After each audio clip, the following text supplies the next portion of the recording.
When we see furniture on the side of the road, doesn't it deserve to have a second chance?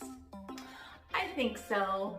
So I picked up this little ditty on the side of the road, and trust me, it was difficult. It was next to a steamy pile of trash. Somebody was cleaning out their stuff, and it was summertime, and all of that trash was baking in the sun. Good times. But when you see a piece of furniture, you don't want to let it go to the dump, right? Right? So we picked it up, we put it in our car, and now it's back in my studio, ready to be revived. So come with me and let's take this little baby from the trash to treasure. Let's go. All right, so we're gonna start off by putting on our rubber gloves for this thing, right?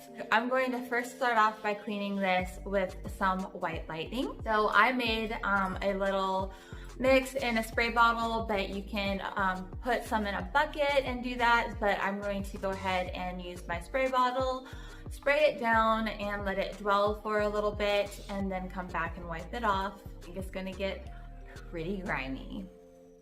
So as I'm cleaning this piece, I'm also taking note of the character that it has. Kind of taking in and seeing what I like about it, what I would like to change about it. So those things that I'm taking note of right now is just the divots and the character that this piece has, the size, kind of gathering the colors maybe that I want to kind of play into, and as well as thinking about the furniture legs that I want to switch this out for. So just going to be finishing up the cleaning, and then we will head on over and pick out some paint.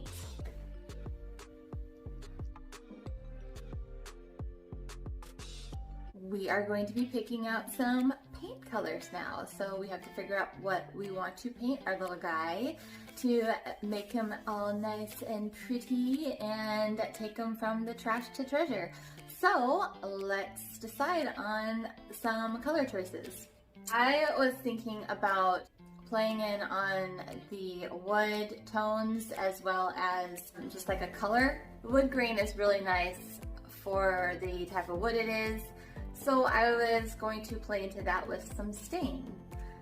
And I thought that, of course, because we all like to paint furniture here, put some paint on the outside. So we're gonna do a two-tone finish.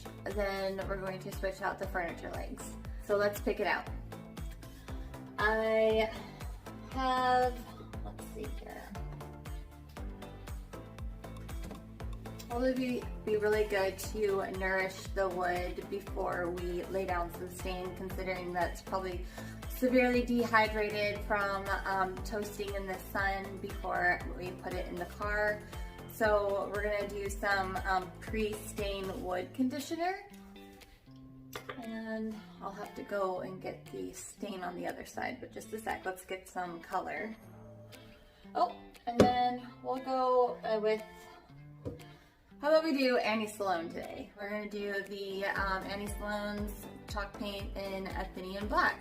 So let's hop on over, grab some stain, and then we'll get our project cooking. I have a variety of different actual stains, not the gel stains, but the actual like watery stains. So I think that a middle ground would look pretty good. So let's see. We get to play with some colors. So we have a few different options here, and they all kind of range in different tones. And so I think that I would want to, I'm leaning more towards the lighter one.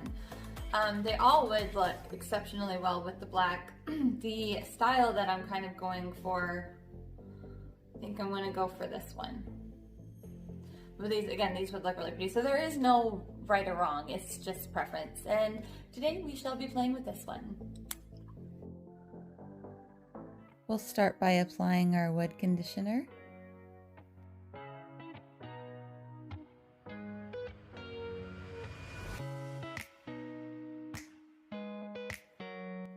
Then the stain.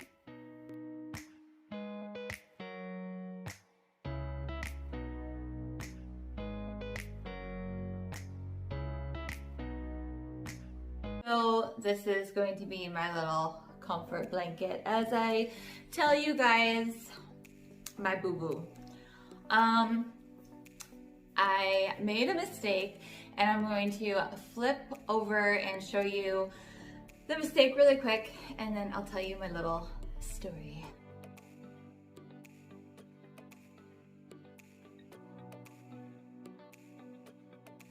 So filming this kind of stuff, I casually forgot to sand my piece before I stained. So that happened where I got these little fuzzies. So thankfully, you know, I used the wood nourisher so it doesn't look that splotchy, but you are supposed to sand your piece down before staining because it helps open up the pores and allows the stain to seep in more fully, which I did not do, and therefore when I wiped it back with my cloth, we got some fuzzies. Like I said in my intro video, I am not here to be perfect. I will post, you know, the mistakes, the successes, and all the nitty-gritties in between, and this is one of them. So we'll just go ahead and move on forward and get to painting today. Right, Bubby? Yeah.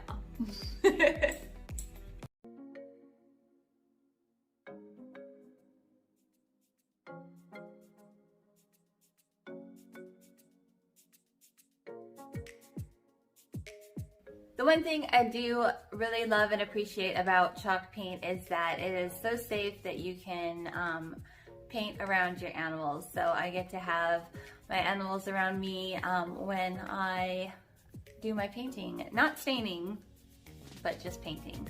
And you know, it's just nice that we can work with these natural products and come out with beautiful pieces of furniture.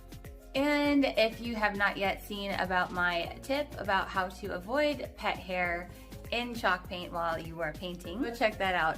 It will be super beneficial. So with that tip and with our little furry friend next to me here, let's get painting. So I'm going to start by going around the edges first, just kind of following where I taped.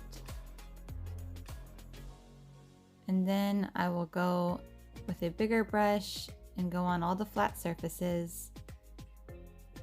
I wet my brush in between as well as wet the piece, just to make sure that everything goes on smoothly.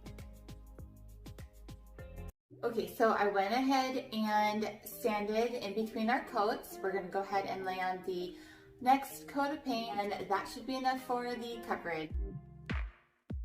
So I'm just gonna do the same thing I did the first time. Wet my piece, wet my brush. Then we're just going to make sure to cover all the surface area and let it dry completely.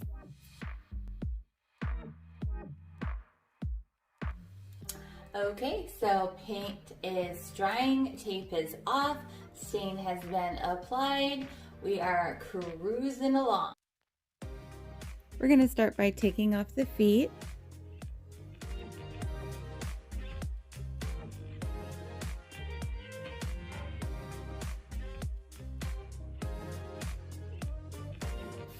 Then mark where the new holes will be.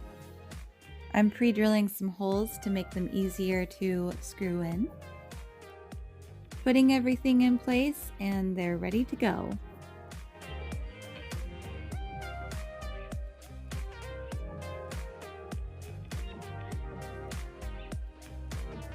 All right, so home stretch. The little feetsies are on. They look so good. It's totally transformed this entire piece. All that's left is our waxing.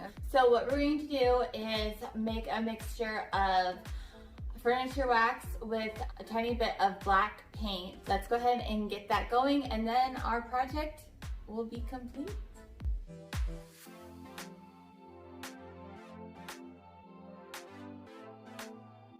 So we're just going to be applying this with a black cloth. Even though things are lint free, they kind of tend to still leave tiny fibers behind. So I'm using a black sock that I sacrificed from my husband's sock drawer. Let's just hope he doesn't notice. We're going to be applying this uniform, letting it dry, coming back, and then we'll buff it, and then I'll wipe it uniform again, and then I'll see you on the other side. Okay, so it is a little streaky.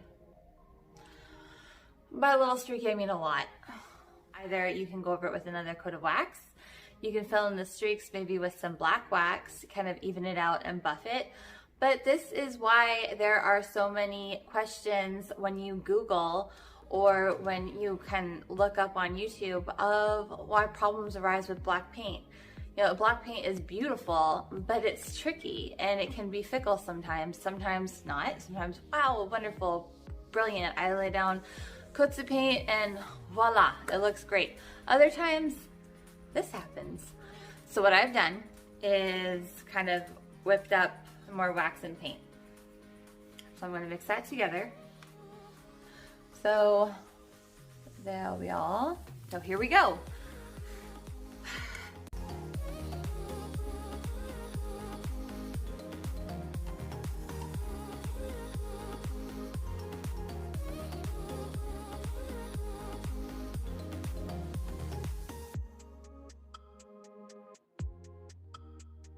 Okay guys, it is all done. We got the streaks buffed out as much as we could, and we took a piece of furniture that was on the side of the road next to a pile of trash and turned it into a treasure.